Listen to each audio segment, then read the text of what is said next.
Hi, how's it going? These days, there seem to be endless options for wireless audio systems for video.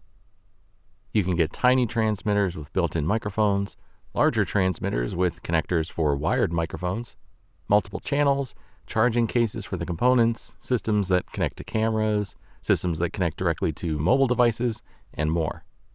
All these systems are aiming to make it simpler, easier, and more accessible to record decent audio for video.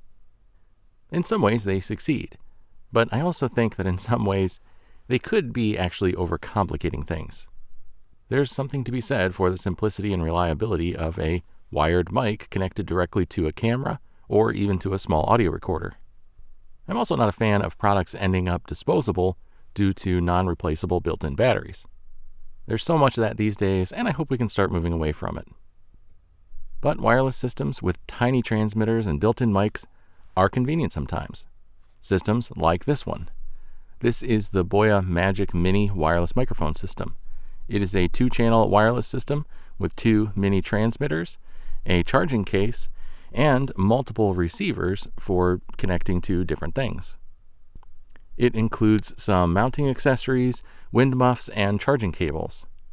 So far, that's fairly typical, and I'll be testing it out shortly to see if it's any good. But it claims to be a 4-in-1 system that is advertised in a way that I think is slightly deceptive. It may or may not be intentional, but it feels like it is. In addition to a wireless lavalier system, this mic claims to transform into a handheld mic, an on-camera microphone, and a desktop microphone. In the ads and even in the reviews I've seen, it's always shown set up and used like a small shotgun microphone.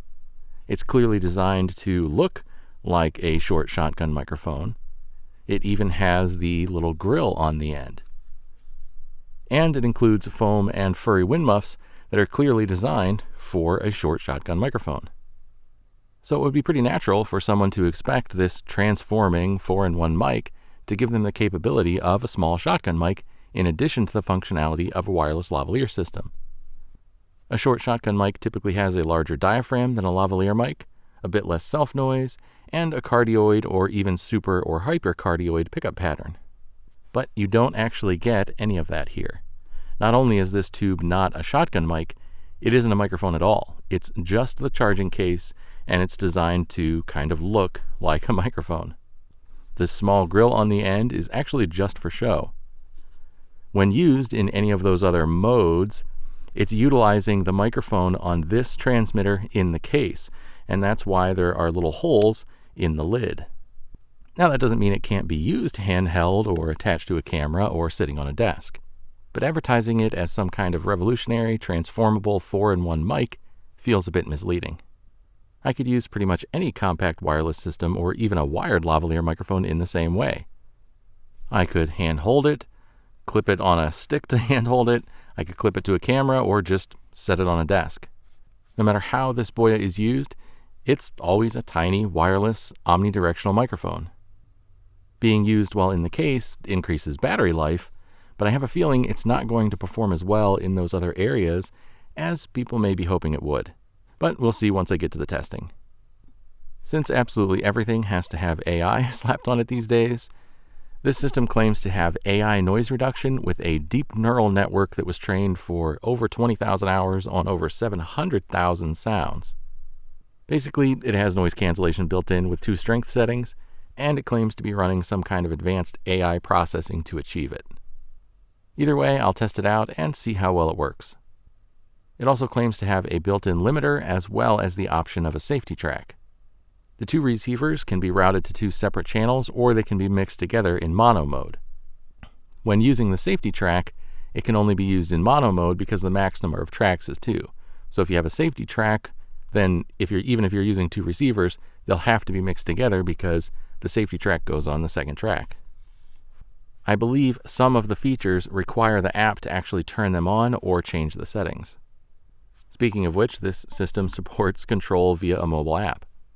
The app requires a host of permissions, including sticky broadcasts, which have been recommended against being used by developers for years because they are insecure.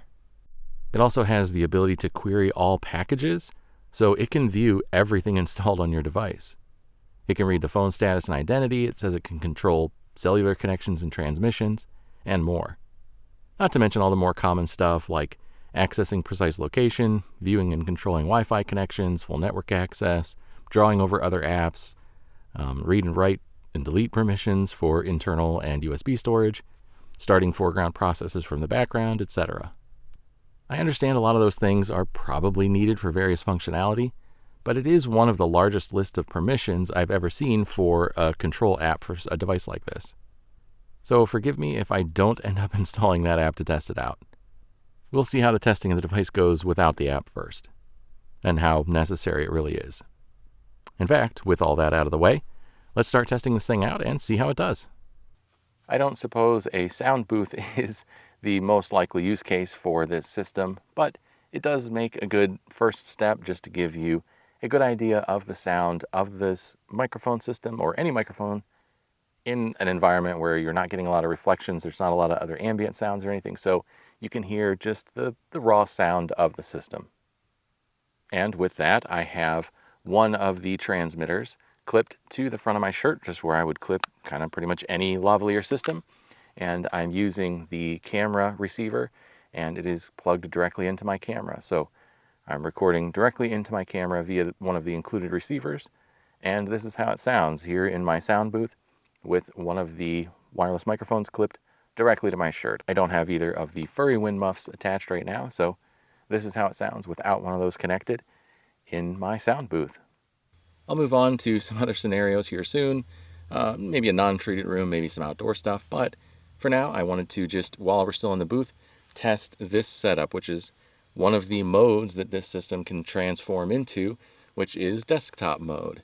And I have the microphone pointing directly at me, just like they show in all the promotional material, but we're really just using the omnidirectional microphone in the transmitter in the end of the charging case there. And it is currently probably about 18 inches or so away from my mouth, and it is still a omnidirectional lavalier microphone, so we'll see what kind of sound we can get from it with it about that far from my mouth. I did have to turn the gain up because instead of just 6 inches or so away from my mouth, we're now about 3 times that distance. So I did have to turn up the gain, and we will see how it sounds. And very quickly, before we move on to another location, I just wanted to give another quick point of comparison. Before, we were using the Boya in its sort of desktop mode, but now I've switched to a Rode Video Micro, and I have it on the same mount on the desk, about the same distance from my mouth, but it is wired directly to my camera. And so how does the sound of this microphone compare to the Boya in its desktop mode in a treated, very quiet space like this? Now I'm out in my garage where there are a lot of reflections. I have one of the Boya transmitters clipped to my shirt. This is a reasonably good use case for a lavalier mic because it gets the mic close to your mouth and your body blocks some of the reverb. In one of the reviews I saw, it was suggested that this system could also be used like a boom mic, so let's give that a try. For a while now, when I record at my bench out in the garage, I've had a short shotgun mic mounted above the bench to record my voice, and that's actually what you're hearing now, and this is how that sounds. And now I have the Boya Magic Mini mic in the same spot I had the shotgun mic before, and this is how it sounds. Of course, you can use it this way and it works. It's a microphone, so it's going to pick up sound. But I definitely wouldn't say it transformed into a boom mic. It's still just an omnidirectional lavalier, but now it's mounted a little bit further away instead of clipped to my shirt. Also, I know there are little holes in the lid, but I still wonder if it actually affects the sound. So far, the lid has been closed. And now, just for comparison, I have the lid open. So, does it affect the sound? Does it sound any different with the lid open versus closed? Now I'm outside and I have the Boya mic clipped to my shirt again. I'm standing behind the camera, and this is another classic use case for a lavalier microphone.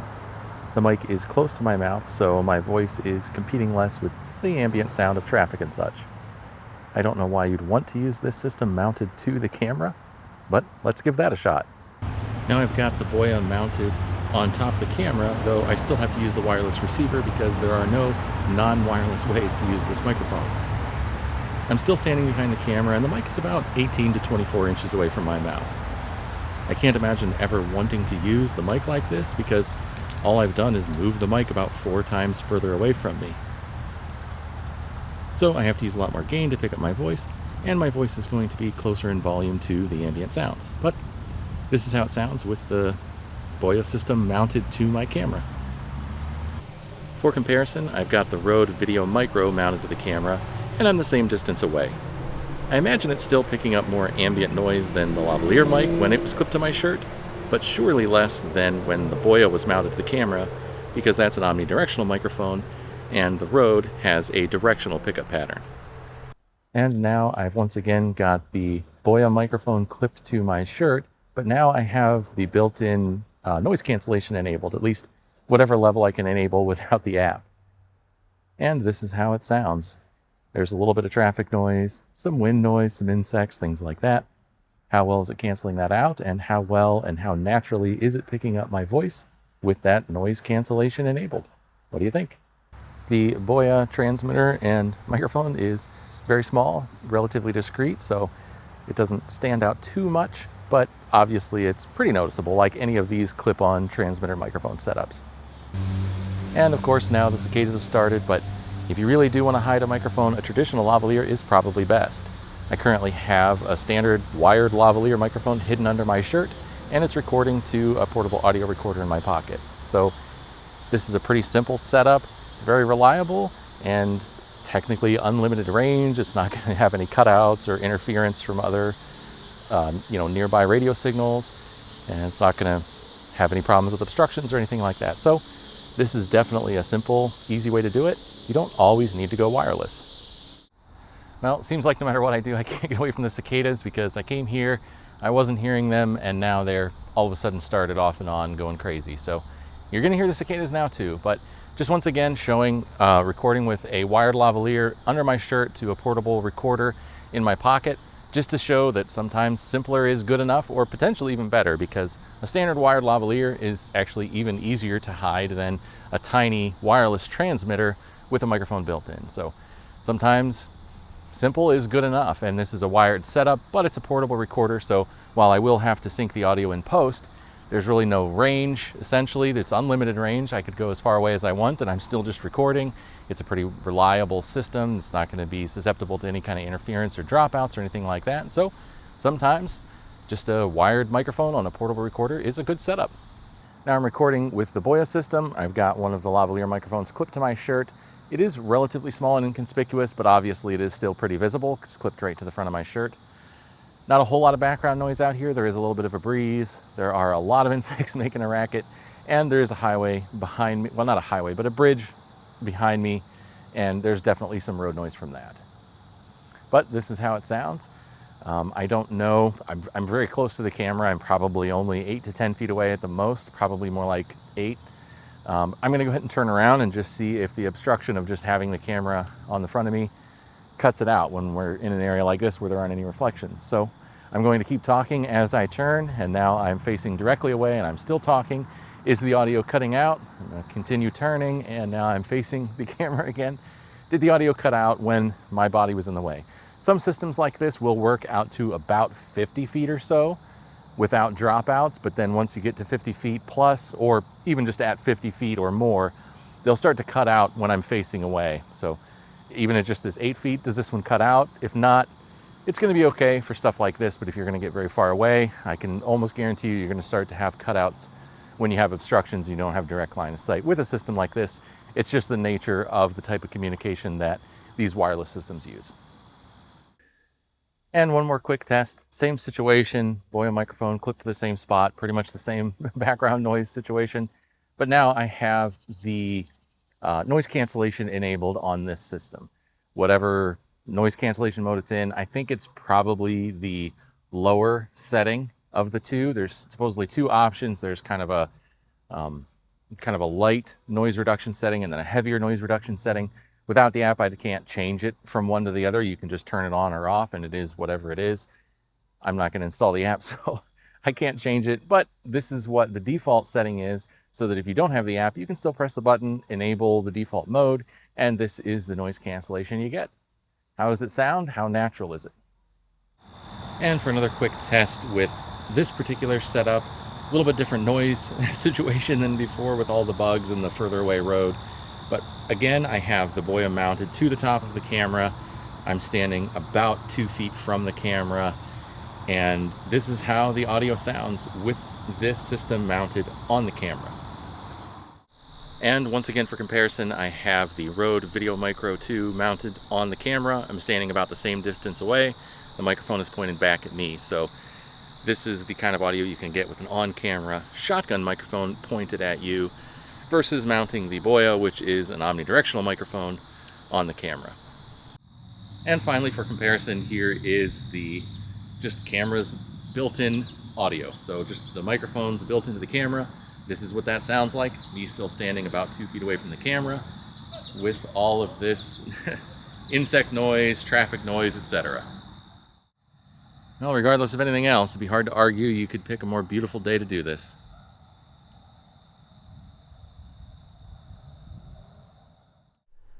As a dual-channel wireless system with tiny transmitters and built-in mics, this system is okay.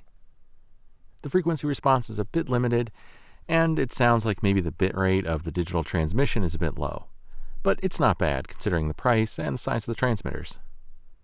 After transporting it and using it quite a bit for a few days, a couple things stand out to me. First of all, considering that the opening for the microphone on this tube is right here at the end, you really don't have to put this on there very far, so it's kind of funny. But the other thing I noticed, this button is just very easy to press, and if you press and hold that for just a couple seconds, the system will turn on. So, even if it's in its little pouch or something, you get a little bit of pressure on the sides and it presses this and turns it on. You got to watch for that. You could end up with dead batteries unexpectedly.